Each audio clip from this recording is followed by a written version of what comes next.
Welcome to the Self-Storage Insight Podcast. I'm Ben Shirey, and today I have the privilege of being joined by Tyler Sellars with Cactus.com. And Cactus is an underwriting tool for self-storage investors to be able to underwrite your deals with a cloud-based platform that is specifically built for self-storage facilities. And so excited to learn more about that, as well as to learn a little bit more about Tyler. And so Tyler, thank you so much for being on the show with me today. If you don't mind, could you give the audience a little bit of your background and how you got started out investing in self-storage? Sure. So my name is Tyler Sellars, Canadian real estate investor, now living in Spain. I started investing in multifamily projects when I believe I was around 22, 23, so just out of college. I was working for some software companies, really didn't like how they were managing their cash flow in terms of burn and how much time they had left in the company. And I just kept on getting flushed around between company to company as companies started failing. So I decided, okay, I need some more stability in my life, and I'd rather bet on myself than someone else to manage my finances. For sure. And I went into real estate. So started developing some multifamily spaces about 2 or 3 years into into investing in real estate, and then I got into self-storage from there. Awesome. And how long have you been in self-storage now, as far as since you first invested? Yeah, it's been about 5 years now, I guess, that I've been invested in self-storage. I started with two development projects essentially right at the same time. And that was my start, because I had sold all these multifamily spaces and I had, a load of cash that I needed to deploy into something. And so I decided self-storage was probably my best bet, but there was really no self-storage around. And if there was, the purchase price was ridiculous during COVID. So I decided to develop. One of the things that I would highly recommend people do is bring on maybe a business partner that understands development, so that they can take on that side of the project or the negotiations of that side of the project rather than you just learning everything. But anyway, it was a lesson learned that I'm now employing into my current life. So yeah, I guess it all goes to show that it's not a waste of anything as long as you don't go bankrupt and you can't do anything else and all that kind of stuff. So right. Yeah. But I got close a couple times anyway. I certainly got close a couple times during that. Yeah. Well, if you're not making mistakes, you're probably not doing anything. So, business is just one of those things where you learn by making mistakes. And yeah, like you said, you hope you just don't go under while you're in the process of figuring it out. So, awesome. So, with Cactus, how did Cactus come to be where are you at today with that? So yeah, I'm the CEO of Cactus.com.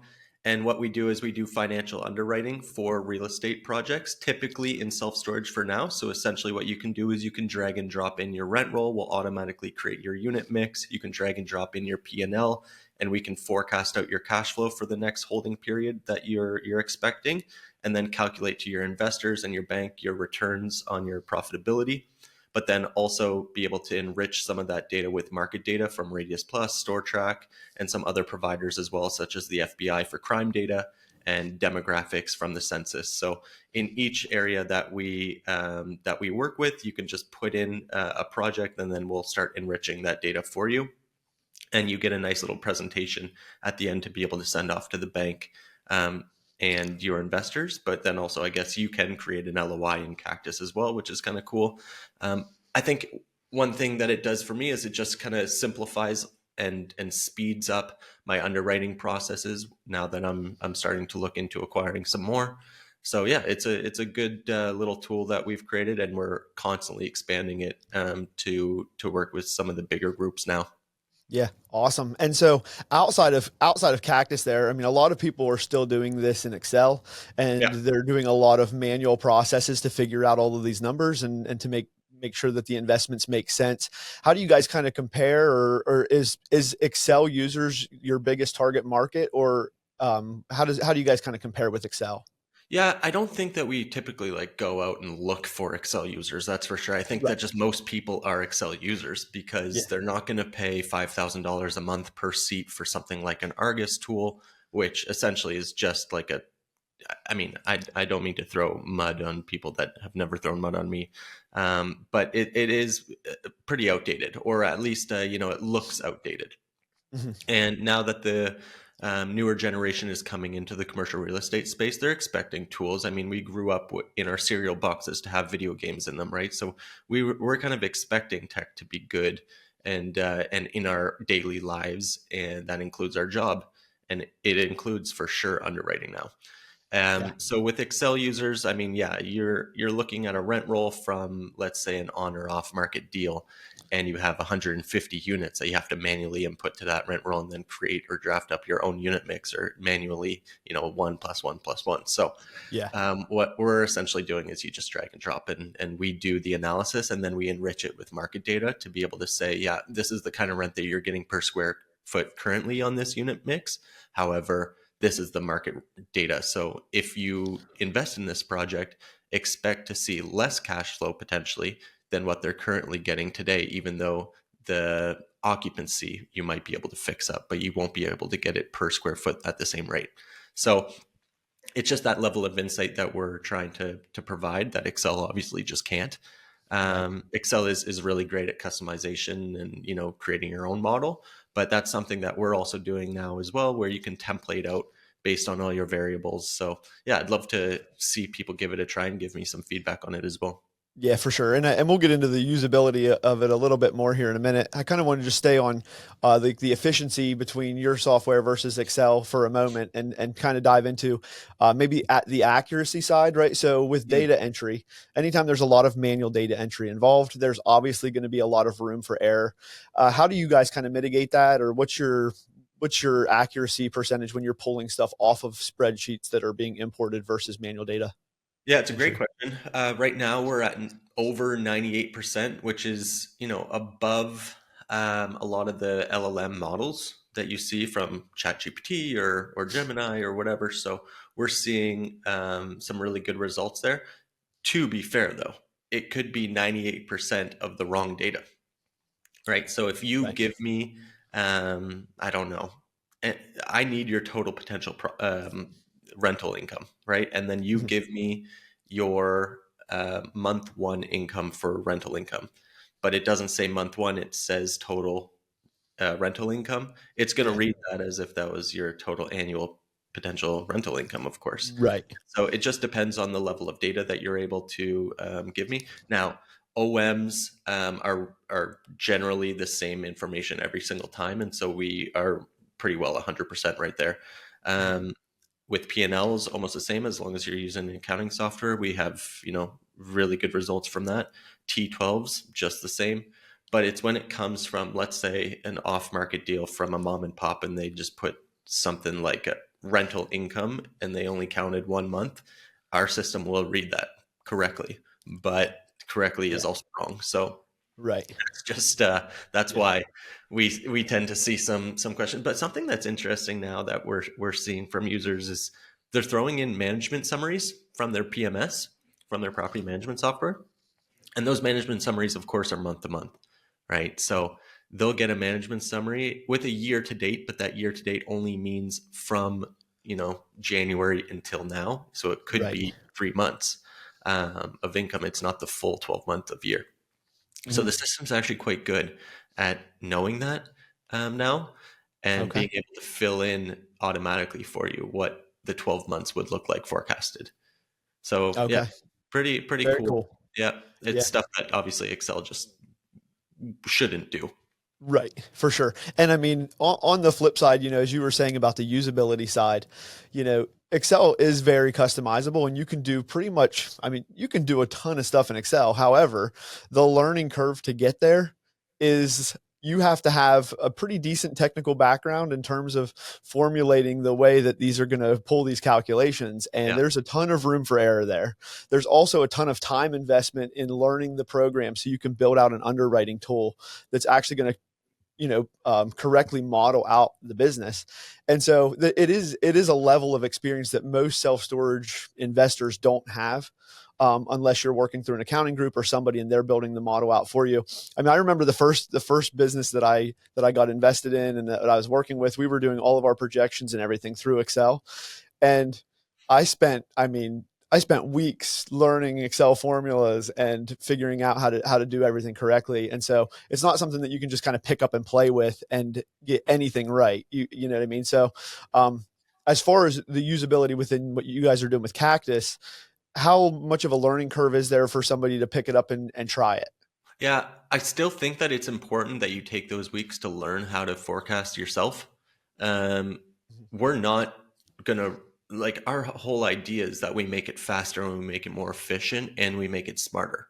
We're Right. still working with underwriters though. They still need to understand what they're talking about when they're Right. talking to an investor. We're not a magical tool that will be able to pitch your proposal For to sure. investors, right? So Yeah. when an investor says, why is the IRR 12% and not 14% on this deal where the cash flow is 10% and not 5? Explain to me that.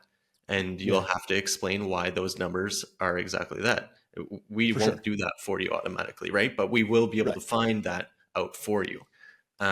So Well, that it's on the thing that I was referencing there, it was more of understanding how to build that specifically in Excel yeah, versus just understanding how it works, right? yeah, Yeah. So the technical side of Excel is that every it doesn't do anything unless you tell it to do it, no, and you have to also know how to tell it to do it, right? And ChatGPT helps a lot with this. Like I've been training a lot of our newer employees that come in with CC Storage. We do a lot of technical stuff, and we do a lot of CSV parsing, and we split up data for imports and that sort of thing. And you don't really understand until you work with somebody again that has never used Excel how much you have to teach them how to ask the right questions to find the formulas that you need. And so there's just a big learning curve there with Excel for minimal tasks, let alone for something like underwriting a facility for the bank. you're absolutely right. Yeah. But I think this is always something that's pretty fun about hiring technical people for us as software owners is that they are not real estate investors. And then when we bring in a real estate investor, the technical things just go way over their head, right? So Yeah. it's always super fun to have both within the company. I mean, I'm a real estate investor, non-technical. My co-founder, James, was a manager, a finance manager of a $2 billion commercial real estate fund. So obviously real estate investor as well. Um, Also non-technical technically, but I mean, we've both become quite technical at this point now. Right. But then we brought in our CTO, Nathan, and of course he's the technical side, but doesn't really understand much about real estate investing aside from the 2 homes that he's bought with his wife. So I mean, Yeah. like, what do you do from there? So anyway, it's been really great to be able to have both on both sides because they bring a level of expertise on building really great tech, which is what the product needs to be. It needs to be an amazing technology. It can't be built by someone like me. Right. Yeah. Yeah. And I get into that a lot as far as like discussing different, with the property management software side. And again, I'm not going to run down any of our competitors or anything, but they always tote that they're built by self-storage facility owners, or they're self-storage facility owners that are now into the tech side. And I always kind of joke and say, I don't really want a self-storage owner to build my tech stack, right? I want a software company, that somebody that understands the tech side, to be doing that. And so we just have a big internal joke about it. But yeah, there is a big disconnect there between the two. Typically, I mean, typically the person that understands all the numbers and all that isn't the tech side that can build it and display it for somebody in a usable way. But let's to kind of dive into data collaboration, right? Because a lot of these investment groups, multiple investors are going to be involved. They're going to be looking at the data. They're going to be sharing. They might want to adjust some numbers to see if the deal makes sense. And a big disconnect within Excel, if you're using that, is when you share a file. Depending on how you share that file, people can be looking at a completely different file by the time a couple of adjustments are made. How Mm. do you guys handle data collaboration and sharing of analysis? Yeah, so there's two different ways to be able to access the underwriter. There's the view access only, and then there's the edit access. Each edit access has their duplicate of that analysis, right? So they can essentially take that analysis as an LP. So let's say a GP has created this first analysis and shared it out with their LPs. The LPs can then go into that, say duplicate deal, create their own profile, and then be able to manually input all the different changes that they would want and then Mhm. share that off back to the GP, right? Okay. The that's the edit access. The view access is something that's interesting because they can still slide the purchase price slider. So we have this in Cactus. What you'll find is the purchase price to us doesn't really matter today, because what we're essentially trying to find is what is the maximum purchase price that we could pay to be able to hit our investment criteria based on the way that it's operating and the way that we're going to operate this. That's what's important. And so that's where the purchase price slider comes into effect, is that you can slide this purchase price slider and see how that affects your cash on cash returns, your IRR, your total potential profit, and your equity multiple. And then your investment cash flow forecasting page. So all of those things get updated, and that's been really nice for LPs to go in and just kind of make that slider and see what they would have to get in order to hit their personal 8% versus the 5 cash on cash, right? So it's always fun. They can check that out and play around with it. But if they did want to duplicate the deal and create their own profile, they can certainly go ahead and do that, and then start underwriting within Cactus themselves as well. Okay. Awesome. And then as far as the pricing side of Cactus, I don't know. I know we didn't, originally I didn't have it in the thing there to talk about it, but one of the benefits to Excel is typically it's a low overhead tool in terms of getting it set up. However, there's a lot more money that goes into it in the length of the account as you learn the tool and as you customize the tool. It's definitely a lot more expensive than people realize until they start playing around with it. However, how does your user model work? Is it a business license where you get multiple users? Is it an individual user license for the software fee? How does your fees work? Yeah, so we have it's an individual license fee per user, and it's $199 per month if you want access to the edit, and then I believe $129 a month if you want to have view access only within your organization. But typically what most people they don't go month to month, they just go with the annual plan, and then you get 2 months off every year for free. Okay. Within that plan. So you're not really spending that same amount. You pay for 10 months, you get 12. Right. Yeah. And then the other benefit there also being, that you guys are integrating with other real estate specific tools. Yeah. So you're pulling in a lot more than a blank slate of build it yourself from the ground up Excel model. So there's definitely a lot of added value there. What type of users are you typically getting, or are you going after people that are investing in 2 to 3 properties per year, or kind of what's that customer base look like? We have everything, man. It's kind of cool. Like we have people who are just getting started and working with a coach, and the coach is working with Cactus. And then we have some of the largest, self-storage brands that are using it too. So I think for that level, it's a great tool to keep everyone on the acquisitions team on track, right? And have this single source of truth of what's going on within analyst to manager to director. And I think that it just allows for us to be able to share that out a lot better than, like you said, you have to create the Excel, share that with your team in your acquisitions team. They approve it or, make their edits. That goes over to marketing. Marketing then creates an OM, takes a couple weeks to get everything ready to go, if not more. And then they can start raising the capital, hopefully. Mm-hmm. But by then, maybe you're in, your LOI and you're in your due diligence, and that's another team, and you're not keeping track on things. And then your forecast has to change. So now your OM is outdated. There's a ton of problems, right? And so this allows for you to do your due diligence, your share access with everyone within your team, and just have a single source of truth as things change actively on the fly. And it creates that digital OM. So if you make one change, it automatically changes it when you've been sharing that link to LPs. Sure. Yeah, that's awesome. And then one of the last things I wanted to touch on here was going to be, as with any tech stack or any software solutions, support always ends up becoming a question that's frequently asked. And with Excel, most of the support, at least all of the support that I've ever got, was forums online, searching the internet, looking for answers to questions that I had, ChatGPT, things like that. Do you guys offer any level of support, or what type of support do you guys offer? Yeah, so we definitely offer support. There's a little button on the bottom left-hand side that says contact support. And so that's a live chat with us. Mhm. We also have video tutorials. We have a knowledge hub, which has like the Cactus course, and the Cactus course is expanding recently, which is really cool. We have financing courses by some of the best self-storage finance directors. We have operations courses, which are led by some of the best operation directors within self-storage. Underwriting course by an underwriter, all these kind of things. So you can Yeah, get into beyond, I think, just Cactus underwriting, but you can get into your actual business through the Cactus course. So that's a really sure. nice one.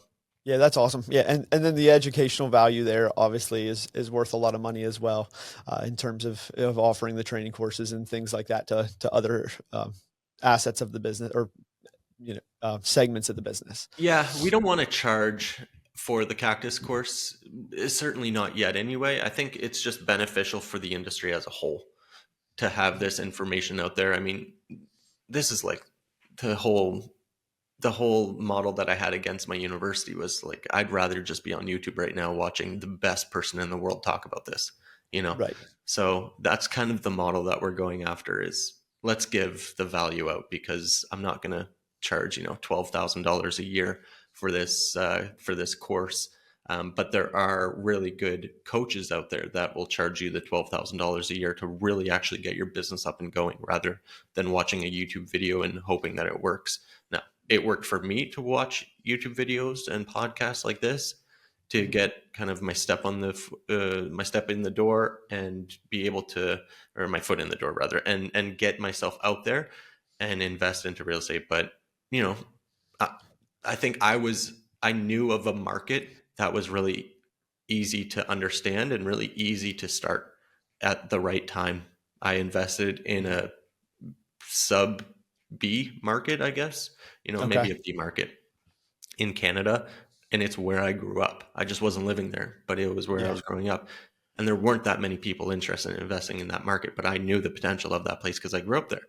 So turns out it was like the fastest growing city in Canada for like 5 years running while I started investing there, Yeah. So it just, that worked. But Right. yeah, I think that I got lucky, obviously. And I think having a coach to be able to show you, hey, there's tools out there where you can find out about these markets, rather than just having a gut feeling, because the Mhm. gut feeling could have been wrong.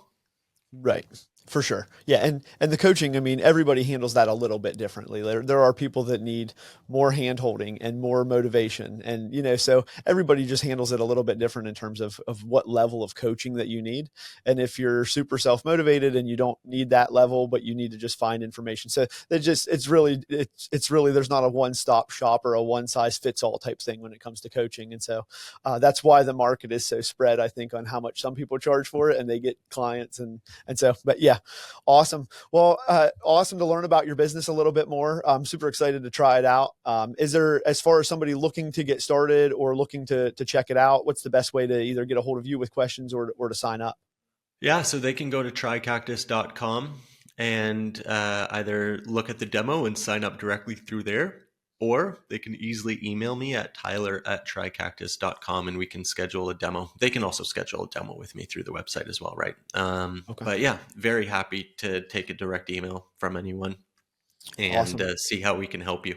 Well, Tyler, it's been a lot of fun. Appreciate you being on the show and taking time out to talk to us about what you're working on with Cactus, and super excited to learn more about the tool as you continue to develop it. So everybody make sure you go over and check out trycactus.com, and test out the underwriting tool that they're working on over there. We think it'll be a big benefit to your business as you start underwriting your deals. Thank you guys so much for listening and tuning into the podcast. We hope you enjoyed this episode. If this episode was brought to you by CC Storage. CC Storage is a property management software that can be utilized by your business at no cost to you. Pass the fees for credit card processing onto your tenants, increase your business's revenue, no software fees, no contracts, no per unit costs, no surprises. So hope you check out CC Storage as the sponsor of our podcast, and we hope you tune in to the next episode. Thank you.